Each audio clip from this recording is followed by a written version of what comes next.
Par, ganitong luto naman sa baboy ang gawin mo. Napakadali lang pero napakasarap. At ikapit-bahay mo matutuwa dito mga par. Magigisa ka lang muna ng sibuyas, gisa-gisahin mo lang mga par, tapos ilalagay mo na yung kamatis par. Lulutuin mo maigi yung kamatis para. Pag luto na yung kamatis, ibagsak mo na yung baboy natin. Liempo nga pala ang ginamit ko dito mga par, 1 kilong liempo. Tapos naglagay ako ng 4 to 5 tablespoon ng patis. Tapos ang gagawin ko lang dito mga par, iintayin ko lang kumatas yung ating baboy mga par. Pag kumatas na yung baboy natin mga par, pwede ka nang maglagay ng tubig. Nasa sa inyo na par kung gaano karaming tubig ang ilalagay nyo. Kasi yan yung magsisilbing sabaw natin dito sa niluluto natin par. Tapos yan par, medyo hinahalo-halo ko lang ng konti yan mga par.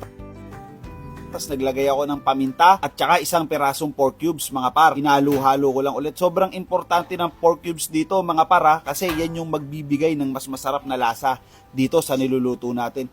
Ayan par, kitang-kita mo lumabas na yung mantika ng baboy natin. Ang sarap na nito par, pero kailangan pa natin lutuin to ng mga 40 minutes para lumambot yung ating baboy mga par. Ayan, kitang-kita nyo par, tinikbang ko.